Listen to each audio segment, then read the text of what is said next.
Hi hello everyone, कैसे हो सब लोग। आई थिंक सब लोग बहुत बेहतर हो। तो आज का एक क्लास के अंदर हम लोग स्ट्रैटेजी के बारे में बात करेंगे एंड कैसे तुम लोग बहुत अच्छे स्कोर मतलब कर पाओगे एग्जाम में। वो सारे के सारे चीज हम लोग डिस्कस करेंगे। First of all CVLT 2025 crack strategy 5 way to high school. अब इसके साथ ना एक चीज बहुत इंपॉर्टेंट है कि तुम लोग जो आने का या फिर सपना देख रहे हो ना, इसमें एक चीज बहुत इंपॉर्टेंट है। एक है तुम्हारा हार्डवर्क, ये काफी ज्यादा इंपॉर्टेंट है। और उनके साथ साथ ड्रीम कॉलेज को पाने के लिए ड्रीम कॉलेज को पाने के लिए लक और हार्डवर्क की लाख को बीट करता है और मतलब वही टैलेंट पैदा करता है, बोलते हैं ना। तो वो चीज, दोनों चीज ही चाहिए। इसके लिए क्या करोगे, कौन सा 5 तरीका है जो तुमको अभी फोकस करने की बहुत जरूरत है, तभी जगह होगा। तो पूरा सेशन देखना है तो बेहतर होगा, ठीक है। चलो अब मैं शुरुआत करता हूँ। सब लोग देखना है, मेरे को रिस्पॉन्स करना कि हाँ सर सुन पा रहे थे, सही से ठीक ठाक है, बता देना, ठीक है। तो चलो देखो, मैंने यहाँ पे लिख के रखा है, ठीक है, तुम्हारे लिए। और यहाँ पे मैं हर एक चीज बताऊंगा, तुमको सुनना है। ये जो 5 तरीका देख रहे हो, इसमें तुम लोग को लग रहा है कि यार ये तो मैं समझ पा रहा हूँ कैसे करना है, लेकिन इसमें बहुत सारा चीज है और कैसे करना होगा वो भी मैं तुमको अभी समझाता हूँ, ठीक है। पहला जो है कंप्लीट सिलेबस। इसमें क्या चीज है, देखो मैं यहाँ पे लिखता हूँ छोटा छोटा करके, तुम लोग थोड़ा सा देख लेना, अगर जूम करके भी जरूरत हो तो बता देना, ठीक है। पहला मैं इसको इजी से सजा रहा हूँ, सबसे ज्यादा इजी होता है रीजनिंग सबके लिए। रीजनिंग सबके लिए बहुत ज्यादा इजी होता है। रीजनिंग के बाद में बोलूँ तो पॉलिटी जो लीगल पार्ट है तुम्हारा, इजी होता है। फिर जीके का सेक्शन एंड उसके बाद तुम्हारा इंग्लिश। फिर मैं बोलूँ तो स्टैटिक वाला पार्ट, स्टैटिक जीके जो बोलते हो। फिर मैं मैथ को रख रहा हूँ एंड करंट अफेयर्स। देखो हम लोग कुछ नहीं छोड़े, पूरा के पूरा सिलेबस कंप्लीट कर रहे हैं, ठीक है ना। ये सारे के सारे। अब तुमको देखना है कि सर मैंने कौन सा चीज मैंने किया है। मोस्टली जो लगता है मेरे को कि काफी लोग ये चीज कर चुके हो, पॉलिटी कर चुके हो, जीके ऑलरेडी कर रहे हो, इंग्लिश भी कर चुके हो, स्टैटिक जीके भी कर रहे हो, करंट अफेयर्स तो अभी स्टार्ट किए तुम लोग, और मैथ भी ऑन गोइंग चल रहा है। मेरे को लग रहा है कि इतना तक तुम्हारा हो चुका है। मेरे को एक बार बताओ कि सच में मैंने जो भी बोला वो तुम्हारा हुआ है कि नहीं। मेरे को लगता है कि 100% रीजनिंग हो चुका है एंड तुम लोग अच्छा कर रहे हो, क्वालिटी रिविजन कर रहे हो। एंड मेरे को लग रहा है कि अभी ये सब तुम लोग रिविजन कर रहे हो, ये चीज रिविजन कर रहे हो, ए भी और ये सब तुम लोग अभी रिविजन कर रहे हो। मैथ भी थोड़ा बहुत रिविजन कर रहे हो, करंट अफेयर्स का अभी तुम लोग का रिविजन चालू है। am I राइट और रॉन्ग गाइस, बोलो जल्दी बोलो कि हाँ सर आपने जो बोला हम लोग वही चीज कर रहे हैं अभी राइट नाउ। जिसे सही बोले आप, इतना ही हुआ है। मैं समझ पाता हूँ भाई, मैं पढ़ा रहा हूँ ना, मैं तुमको समझ में आ जाता है कौन क्या कर रहे हैं। सही है सर, यस सर। और मैथ को ना कंटिन्यू रखो जैसे मैं बोल रहा हूँ, ठीक है। आई गेस सभी को स्क्रीन शो हो रहा है, सही से दिख पा रहे हो, जल्दी बताओ। हाँ सर मेरे को तो स्क्रीन दिखा रहा है पूरा के पूरा। तुम लोग देख पा रहे हो कि नहीं, वो चीज बताओ मेरे को। और मेरा चश्मा है भाई, तो मैं आसानी से देख पाऊंगा। तुम लोग सही से देख पा रहे हो कि नहीं। और इससे ज्यादा मैं बड़ा करूंगा ना तो मतलब पूरा नहीं, एक जगह पे लिख नहीं पाएंगे। समझ पा रहे हो बॉस, चलो आगे बढ़ते। यस सर, ओके चलो नजीबुल, ठीक है बढ़िया। चलो आप बात करते हैं जो सबसे ज्यादा और एक इम्पोर्टेंट है। हाँ सर दिख रहा है, चलो सही है। अब है अटेम्प्ट मॉक टेस्ट। देखो ये जो मॉक टेस्ट के बारे में बोल रहा हूँ मैं राइट नाउ, कि मॉक टेस्ट को कैसे करना है, ठीक है ना। वो भी तो बहुत इंपॉर्टेंट है कि सर मॉक टेस्ट कैसे करना है, वो तो बता दीजिए। चलो मैं इसको थोड़ा सा जूम कर लेता हूँ, यहाँ पे लिखूंगा इसीलिए। देखो ये जो मॉक टेस्ट है, मॉक टेस्ट के अंदर क्या करना है वो चीज बताता हूँ। पहले पहला जो बात है कि तुम्हारा मॉक टेस्ट हम लोग क्या किया है बैच के अंदर, मॉक 25 मॉक टेस्ट ऐड करेंगे, जिसके अंदर 5 मॉक टेस्ट अलग तरीका का है, 24 पैटर्न का, यार जो है 24 नहीं 23 का पैटर्न का। एंड जो 20 मॉक टेस्ट बन रहा है, ये टोटली 2025 में जो क्वेश्चन आ सकता है करंट अफेयर्स को लेके भी, उस टाइप का हम लोग बना रहे हैं, ठीक है। अब इसमें मॉक टेस्ट के अंदर क्या चीज है वो चीज देखो। मॉक टेस्ट के अंदर हम लोग क्या ऐड कर रहे हैं, क्या चीज करना चाहिए जो बेहतर होगा। मॉक टेस्ट के अंदर हर एक चीज ना हम लोग रखा है, जैसे कि मैथ रीजनिंग बोलो, मान के चलो कि हर एक सेक्शन मतलब, और हर एक सेक्शन को हम लोग ने मिनिमम 15 से 20 क्वेश्चन करके रखा है, ठीक है। मतलब इक्वल प्रोपोर्शन में रखा है। क्योंकि कब क्या दे सकते पता नहीं, इसीलिए हम लोग ने इक्वल रखा है। ठीक है बॉस, समझ पा रहे हो, इक्वल प्रोपोर्शन में रखा है। इसमें क्या करना है, मान के चलो कि ये जो अटेम्प्ट मॉक टेस्ट, इसमें क्या होगा, ये तुमको क्या क्या दिखाएगा, तुम्हारा टाइम मैनेजमेंट सिखाएगा, तुमको टाइम कैसे मैनेज करना होता है एग्जाम में, स्ट्रेस लेना, और बहुत इंपॉर्टेंट मॉक टेस्ट अटेम्प्ट करने टाइम कि स्किप करना, क्वेश्चन के साथ ब्रेकअप करना हम बोलते हैं इसको। ठीक है भाई, एक क्वेश्चन को अगर तुम कर पा रहे हो, पता है तुमको कर लोगे, लेकिन टाइम ज्यादा खा रहे, उसको स्किप कर दो। कौन सा क्वेश्चन को स्किप करना बहुत इंपॉर्टेंट होता है, एक होता है लेंदी क्वेश्चन, एक होता है ब्लड रिलेशन का कुछ क्वेश्चन अगर नहीं बन रहा है, कोडिंग डिकोडिंग का नहीं बन रहा है, तो उसको छोड़ के आगे बढ़ो, बाद में करोगे। और मैथ का कुछ क्वेश्चन जो तुमको हार्ड लग रहा है, इस टाइप का क्वेश्चन को तुमको स्किप करने की जरूरत है। ठीक है बॉस, समझ पा रहे हो।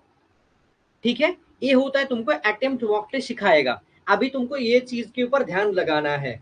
मॉक टेस्ट में मतलब एक होता है फर्स्ट गो, सेकंड गो, थर्ड गो, ये भी सिखा देता हूं मैं अभी इसी के अंदर, तो बेहतर होगा, तुम लोग सीख जाओगे और इसको फॉलो करना है आगे जब मॉक टेस्ट अटेम्प्ट करोगे। एक होता है फास्ट गो, फास्ट गो में जो कर पा रहे उसको करते जाओ। सेकेंड गो में आने के टाइम जो तुमने गोल करके रखे थे, भाई ये चीज मैंने नहीं कर पाया, वो बाद में जाके करूंगा, उसको अटेम्प्ट करो। एंड थर्ड गो में जो लग रहा है कि मैं उसको क्या करूंगा, तुक्का लगाऊंगा थोड़ा बहुत, तो उसमें तुक्का लगाने के लिए तुक्का लगाना। लेकिन फास्ट गो या सेकंड गो में तुम्हारा काम बन जाएगा। फर्स्ट गो में थोड़ा सा स्किप करोगे, सेकंड गो में उस स्किप किया क्वेश्चन को करोगे, तो तुम्हारा स्कोर बढ़ जाएगा। बोलो बस, आप ठीक है, बोलो, जल्दी बोलो।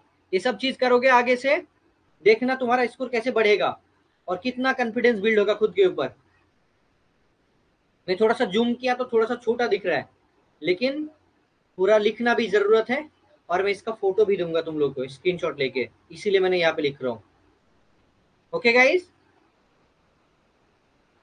आप देखो, इसके साथ सबसे ज्यादा इंपॉर्टेंट है खुद के ऊपर, मतलब जो खमियां होता है, ठीक है ना, जो प्रॉब्लम होता है, जो मैंने गलती कर रहा हूँ, उसको ढूंढना, उसको कहा जाता है एनालिसिस ऑफ मॉक। मतलब मॉक टेस्ट में तुम कहाँ पे गलती कर रहे हो, मतलब यहाँ पे जो मार्क्स लो आ रहे हैं, लो मार्क्स आ रहे हैं, उसके पीछे कारण लगाओ कि क्यों इतना लो आ रहा है, क्या कारण है, मैं कौन सा क्वेश्चन को नहीं कर पाया, कहाँ पे मैंने गलती किया, कौन सा क्वेश्चन में ज्यादा टाइम खा लिया, इस क्वेश्चन मेरे से इजी था लेकिन मेरे से नहीं बन पाया, क्यों नहीं बन पाया, उसको तुमको देखना है। इसमें तीन चीज होता है, एक होता है राइट क्वेश्चन, एक होता है रॉन्ग क्वेश्चन, एक होता है नॉट अटेम्प्ट क्वेश्चन, मतलब अनअटेम्प्ट। तो राइट क्वेश्चन हो तो छोड़ ही दो, कौन सा तुमने रॉन्ग किया, कौन सा अनअटेम्प्ट करके छोड़ दिया, उसको तुमको देखना है कि भाई क्यों मैंने इसको नहीं कर पाया, क्यों उसमें मेरा पढ़ाई नहीं हुआ था, उसके ऊपर मेरे को नॉलेज नहीं था, क्या नॉलेज रहते हुए भी एग्जाम में मैंने जल्दी करने टाइम मैंने गलती कर दिया, क्या कारण था, वो देखना इंपॉर्टेंट है। बोलो बस, समझ पा रहे हो। एंड मेरे को पता है कि सबसे ज्यादा गलती तुम लोग करते हो एनालिसिस मॉक पे। एंड मैं अगर यहाँ पे मैं इसको नीचे करता हूँ थोड़ा सा, एनालिसिस में, एनालिसिस ऑफ मॉक में जो ज्यादा ध्यान देगा कि सर मैंने तो क्वेश्चन पढ़ा था, लेकिन इस जगह पे आके मेरा प्रॉब्लम हो रहा है, जब मैं देख रहे हो कि ये मेरा 50 नंबर के ऊपर नहीं जा रहा है, इसके ऊपर जा पाना बहुत मुश्किल हो रहा है, नहीं तो सर मेरा 60 के ऊपर जाना बहुत मुश्किल हो रहा है, सर मेरा तो और भी कम 40 नंबर के ऊपर नहीं जा रहा है, बहुत मुश्किल हो रहा है, क्या कर रहे सर। तो वहाँ पे देखो कि तुम किन कौन कौन जगह पे रॉन्ग कर रहे हो और कौन सा क्वेश्चन तुमने नहीं कर पाया, मतलब अनअटेम्प्ट कर दिया, मतलब बिना करे ही छोड़ दिया, कौन सा जगह पे, इसको आइडेंटिफाई करो। एंड मॉक टेस्ट के बाद एक पेज में लिखो कि मैंने इस पोर्शन में नहीं पता, मेरे को ये टॉपिक वगैरह, ये पोर्शन नहीं तो टॉपिक वगैरह मेरे से अच्छे से नहीं आता, दैट्स व्हाई मैंने इसको नहीं कर पा रहा हूँ, दैट्स द प्रॉब्लम। एंड अगर यहाँ पे हो सकता है कि मैंने सिर्फ 2 पॉइंट पे, 2 टॉपिक था, उस टॉपिक को मैंने अभी तक मैंने सीखा नहीं, उस टॉपिक को मेरे को करना है, तो तब जाके क्या करो, क्लास देखो फिर से एंड उसको सॉल्व कर लो। इसको कहा जाता है सेल्फ एनालिसिस एंड खुद के ऊपर काम करना। एनालिसिस ऑफ मॉक खुद को पहचानने में और आगे बढ़ाने में बहुत ही ज्यादा हेल्प करता है। तो जो स्टूडेंट 30+40+ के बीच में हो, ये अगर एनालिसिस करोगे तो ये तुम्हारा 50 से लेके 60 के बीच में चला जाएगा आराम से। और बहुत लोग पूछते रहते हो सर काट ऑफ कितना जाएगा वो बता दीजिए, लेकिन काट ऑफ के बारे में ज्यादा सोचो मत। तुमको मतलब कोशिश रखना है कि 80+ सर मैं एग्जाम में स्कोर करके आऊंगा, अगर क्वेश्चन वगैरह अगर सही हुआ तो। बहुत हार्ड हुआ तब भी मैं 60-70 के तो नीचे नहीं जाऊंगा, और मैं एकदम 100% मतलब ऑनेस्टी के साथ करूंगा, जैसे कि रॉन्ग ना हो, और जो करूंगा सही करूंगा। बोलो गाइस, इतना कर लोगे आपसे এক্সামে নেগেটিভ মার্ক আছে? দেখো অ্যাকচুয়ালি নেগেটিভ মার্ক নেই বলে কোনো সময় দিয়ে দেয়, ওদের একটা ব্যাপার। নেগেটিভ মার্ক নেই এটা ভেবেই চলো।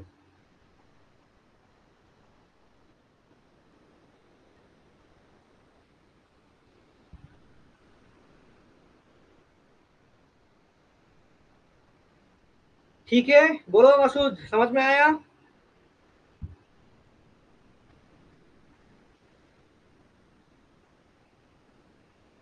बाकी लोग बोलो जल्दी। ये यहाँ पे तुम लोग ये सब चीज कर रहे थे पहले क्या नहीं कर रहे थे? ये सेल्फ एनालिसिस कर रहे थे क्या? जल्दी बताओ, कौन कौन कर रहे थे और कौन कौन नहीं कर रहे थे बताओ। यस सर प्रज्ञा, ओके सर, प्रज्ञा कर रहे थे ना, चलो सही है, तब अच्छी बात है। जो लोग नहीं कर रहे थे इसको करना बहुत इंपॉर्टेंट है, इसको ध्यान में रखते हुए आगे बढ़ो। ठीक है, ट्राई करना ही पड़ेगा अदिति, करना पड़ेगा इसको। दिगंता, जहां पे तुम लैग कर रहे हो ना उस जगह पे देखो। ठीक है, नहीं कर रहे थे सर, आप करेंगे, थोड़ा थोड़ा कर रहे थे सर। सूरदीप, उसको और अच्छा करोगे। मैं किसी का जो अच्छा स्कोर आया है ना उसको मैं खोल के दिखाऊंगा अभी। वो दिखाना सही नहीं है मे भी, फिर भी मैं दिखाऊंगा। ठीक है, कौन सा चीज है, फालतू पूरी मत सोच। चलो मैं और दिखाता हूँ, उसको अच्छा करने का तरीका सिखाता हूँ। देखो, आप एनालिसिस मैंने सिखा दिया। देखो, find strong and weak point, ये भी बहुत इंपॉर्टेंट है, ये ज्यादा ही इंपॉर्टेंट है। मतलब कौन सा तुम्हारे लिए स्ट्रॉन्ग पॉइंट है, कौन सा वीक पॉइंट है, देखना होगा। ठीक है, जैसे कि अगर तुम स्ट्रॉन्ग पॉइंट देखोगे, सबका जीके रहता है, रीजनिंग रहता है, वीक पोर्शन ये सबका मैथ ही रहता है, मोस्टली मैथ रहता है। तो मैथ छोड़ दोगे नहीं, मैथ इतना इजी आएगा एग्जाम में तो आराम से कर पाओगे, थोड़ा सा टाइम इन्वेस्ट करोगे तो। लेकिन जीके के अंदर, करंट अफेयर्स के अंदर कुछ भी क्वेश्चन दे दिया, अगर तुमने नहीं पढ़े हो ना तो नहीं कर पाओगे। दैट्स व्हाई कभी वीक सेक्शन मतलब उस हिसाब से मैथ को नहीं देखना, मैथ को स्ट्रॉन्ग सेक्शन के ऊपर ही डालना। लेकिन जो तुम ज्यादा अच्छे से कर पाते हो, जितना अच्छा तुम्हारा प्रिपरेशन लेवल है, उस हिसाब से strong point and weak point को देखो। करंट अफेयर्स में तुम कितना भी टाइम दे दो, फिर भी ना तुम सही से 100% नहीं कर पाओगे। तो मतलब करंट अफेयर्स के ऊपर इतना भी टाइम मत दो कि भाई वही तुम्हारा मेन पोर्शन बन जाए, ऐसा मत करो, ये गलती नहीं करना है। Math, reasoning, English, GK, static GK, legal part, ये सारे के सारे को स्ट्रांग बनाओ। एंड तुम्हारा करंट अफेयर्स को एकदम स्ट्रांग पॉइंट के हिसाब से उसको हर दिन 2 घंटा पढ़ना है, ऐसा मत करना। हर दिन आधा घंटा से 1 घंटा पढ़ो, दैट्स इनफ। और मैंने यहाँ इसके लिए तुम्हारे लिए करंट अफेयर्स के लिए 6 महीने का मैंने पूरा के पूरा पीडीएफ डाल के रखा है। उससे कौन सा इंपॉर्टेंट है वो तुम लोग को आगे समझ में नहीं आ रहा है, तो मैं चाहता हूँ कि उसके ऊपर 6 क्लास ले लूँ। ठीक है, एक एक पेज में तो 30 करके पीडीएफ मतलब पेज है, फिर भी मैं 6 क्लास लूंगा तो पूरा करंट अफेयर्स मतलब 6 पीडीएफ मैं समझा दूंगा। तुम लोग गाइज रेडी हो क्या 6 क्लास करने के लिए? जल्दी बोलो। तो मैं इसके बाद 6 क्लासेस लेना चाहूंगा तुम्हारा करंट अफेयर्स के ऊपर। आकाश सर ने तो बना के दिया है, लेकिन सब लोग का रिस्पॉन्स मिलेगा तभी मैं उसका क्लास लेने के लिए तैयार हूँ। और अगर तुम लोग बोलोगे कि सर नहीं चाहिए तो मैं नहीं कर पाऊंगा। हाँ समझ पा रहे हो, करंट अफेयर्स छूटेगा, करंट अफेयर्स ऐसा ही है ना, करंट अफेयर्स सबको नहीं आता। जी सर रेडी है, अरुणति, मसूद, अदिति बोल रहे हैं। सब लोग बोलोगे तभी मैं उसके बारे में सोचूंगा। मेरे को लग रहा था कि अगर मैं थोड़ा सा तुम लोग को आइडिया वगैरह दे दूं ना कि कैसे पढ़ना चाहिए पीडीएफ को, तब तुम्हारे लिए बेहतर हो जाएगा और अच्छे से समझ पाओगे और उसको अच्छे से इम्प्लीमेंट कर पाओगे। That's better for you. Anurima को मैं बहुत दिन के बाद देख पा रहा हूँ, तानिया को भी देख पा रहा हूँ, चलो सही है। नजीबुल, मसूद, प्रज्ञा, सनिया, इसके बाद पहले भी किया था क्लास, चलो सही है।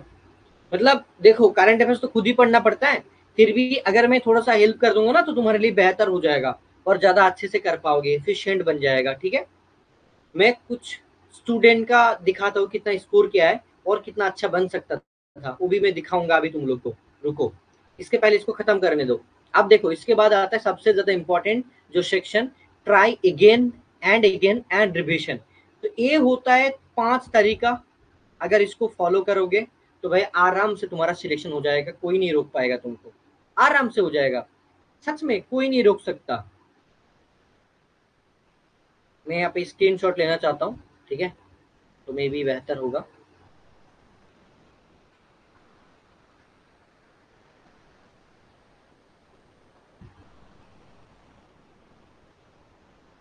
चलो गाइस क्लास तो चल रहा है, बस मैं स्क्रीनशॉट ले लिया, ठीक है, तुम्हारे लिए, क्योंकि तुमको मैं भेजूंगा इसीलिए। क्लास देख पा रहे हो ना?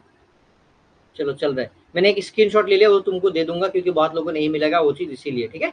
अब देखो इसके बाद अगर ये सारे के सारे चीज को फॉलो करोगे तो तुम्हारा ये जो फाइनली कैलकाटा यूनिवर्सिटी में एडमिशन लेने का सपना है वो पूरा हो जाएगा। और मैं चाहता हूँ कि इस बार ना 100% एबीसी सेंटर से सिलेक्शन हो, सबका सिलेक्शन होना चाहिए और गवर्नमेंट में होना चाहिए, तभी जाके बेहतर होगा, मेरे को अच्छा लगेगा। और इसलिए मैं इतना एफर्ट दे रहा हूँ तुम्हारे ऊपर। अगर तुम लोग नहीं करोगे मेरे लिए मेहनत तो नहीं चलेगा, करना पड़ेगा बॉस, ठीक है। इनके साथ साथ और एक चीज कि मेरे को गवर्नमेंट ही चाहिए, और इसके लिए मेहनत करो, 80+ लाओगे तो गवर्नमेंट मिलेगा, ठीक है। बहुत लोग मेहनत कर रहे हैं, बहुत लोग अच्छे से नहीं कर पा रहे, काफी अच्छी जगह पे पढ़ाई नहीं कर पा रहे, तो वो लोग को नहीं पता चल रहा है सब कुछ। लेकिन तुम लोग पढ़ रहे हो तो तुम्हारे लिए सब कुछ एक्सेसिबल है, तुम लोग देख पा रहे हो, अच्छे से समझ पा रहे हो, ठीक है। एंड मोस्टली जो मेरे को लग रहा है कि भाई तुम्हारा अगस्त की लास्ट वीक में एग्जाम होने का चांसेस है, लास्ट वीक में। अभी भी तुम्हारे पास 1 से 1.5 महीना है, बहुत है, ऐसा मान के चलो, ठीक है। हो सकता है तुम्हारे पास 1 मंथ बचा हुआ है अभी, 1 मंथ बहुत है। तुमने जितना भी पढ़ना था सिलेबस कंप्लीट हो गया, सिलेबस जितना था कंप्लीट हो गया। रीजनिंग का मैं एक क्लास लूंगा, और साइंस का 2 क्लास होगा, ठीक है, 3 क्लास। एंड मैं तुम्हारा 6 क्लास लूंगा, मतलब करंट अफेयर्स का, तो 9 क्लास हो गया। और 2-3 क्लास मैथ का, 10, 11, 12, और 1-2 क्लास सेशन का, मतलब 13-14 क्लास में और ले सकता हूँ, जिसमें तुम्हारा पूरा हो जाएगा। एक्चुअली वो रिवीजन टाइप का क्लास होगा, ठीक है बॉस। अब तक समझ में आया मैंने जो भी चीज बोला अभी तक तुम लोग को? जल्दी मेरे को एक बार रिस्पॉन्स करो, फिर मैं तुम्हारा 2023 पैटर्न का था, 5 नंबर मॉक टेस्ट था 2023, और उन्होंने 50 क्वेश्चन को करने के लिए 33 मिनट लिया है, मतलब बहुत ही कम टाइम में वो कर दिया। यहाँ पे देख सकते हो, जब मैं इसको आंसर देख रहा हूँ कि वो क्या किया, मार्क्स किया 66.5, ओके, और हर एक क्वेश्चन का 2 मार्क्स करके था नेगेटिव। मैंने 0 रखा था, मे भी नहीं तो 1 मार्किंग भी हो सकता है, देखा नहीं। मार्क देखो ये वाला 34 करेक्ट क्या है, 6 इनकरेक्ट, 10 अनअटेम्प्ट, मतलब नहीं कर पाया, ठीक है।